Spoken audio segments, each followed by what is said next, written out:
Un sage a dit, lorsque l'armée abandonne sa mission première, elle cesse d'être une armée. Elle est perdue, elle n'est plus une armée. L'armée congolaise est une faiblesse pour la nation, une disgrâce pour l'Afrique et une honte pour le monde. Comment expliquez-vous, après toutes ces décennies, le tyran tient bon au pouvoir? Pensez-vous que le tyran est ce qu'il est par lui-même?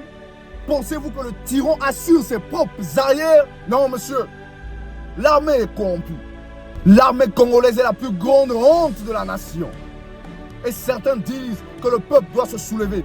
Comment un peuple va se lever lorsque le peuple n'a pas d'armes? Comment un peuple va se lever lorsque le peuple est esclave? Et les maîtres esclaves du peuple sont ses propres frères. L'armée est censée se lever? Non, c'est à l'armée de se lever. C'est à l'armée de renverser d'abord le tyran. Et ensuite le peuple va se lever. Et l'armée se tiendra derrière le peuple. L'armée est la plus grande traîtrise de la nation. Le Mali est ce qu'il est aujourd'hui grâce aux hommes intègres de son armée. Les vaillants soldats qui se sont levés et qui n'ont pas accepté de continuer à voir le peuple patauger dans le joug de l'esclavage. Le Burkina Faso est ce qu'il est aujourd'hui grâce à ces hommes intègres, ces vaillants soldats qui n'ont pas été lâches, qui ont décidé de renverser la pyramide parce qu'ils n'ont pas supporté de voir leur peuple patauger dans le joug de l'esclavage. Le Niger est ce qu'il est aujourd'hui parce qu'ils ont renversé la pyramide. Des hommes intègres, dignes de leur nom, ont décidé de prendre le contrôle des choses et assurer l'avenir des peuples parce qu'ils connaissent le dur labeur de la vie et ils n'ont pas supporté de voir le peuple patauger dans le joug de l'esclavage. Qu'en est-il du Congo? Qu'en est-il de l'armée congolaise? Ne me dites pas que l'armée malienne ne sont pas des hommes faits de chair et sang. Ne me dites pas que l'armée burkinabé ne sont pas des hommes faits de chair et sang. Ne me dites pas que l'armée nigérienne ne sont pas des hommes faits de chair et sang. Ce sont des hommes de la même nature que vous. Mais la différence entre vous et eux, c'est l'intégrité. Vous n'êtes pas intègre. Aussi longtemps que votre salaire passe, vous êtes prêts à voir le peuple périr, vos propres frères.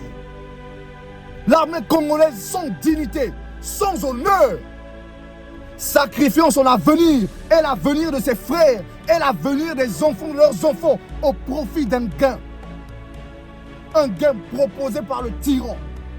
Comment êtes-vous une armée incapable de se révolter? Comment êtes-vous une armée capable de voir vos frères crier, mourir, patauger dans le joug de l'esclavage et vous êtes incapable de se révolter?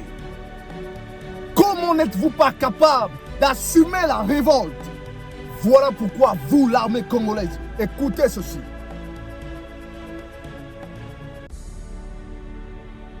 Nous, les hommes intègres, amènerons cette affaire au Créateur, le roi de justice, qui s'en chargera de vous de manière individuelle.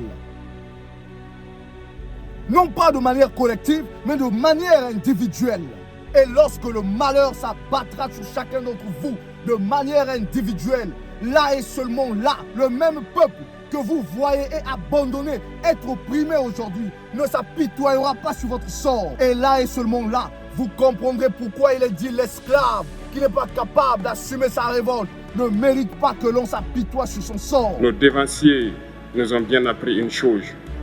L'esclave qui n'est pas capable d'assumer sa révolte ne mérite pas que l'on s'apitoie sur son sort. Nous n'allons pas nous apitoyer sur votre sort. Car de la même manière que vous avez pris plaisir à voir le peuple en train de labourer dans le champ de l'oppression, mangeant et dormant dans la chambre de la dépression, abandonné à lui-même, sans aide, sans soutien, sans assistance, c'est de la même manière que nous allons vous voir périr. Vous êtes la raison pour laquelle le peuple est encore enchaîné.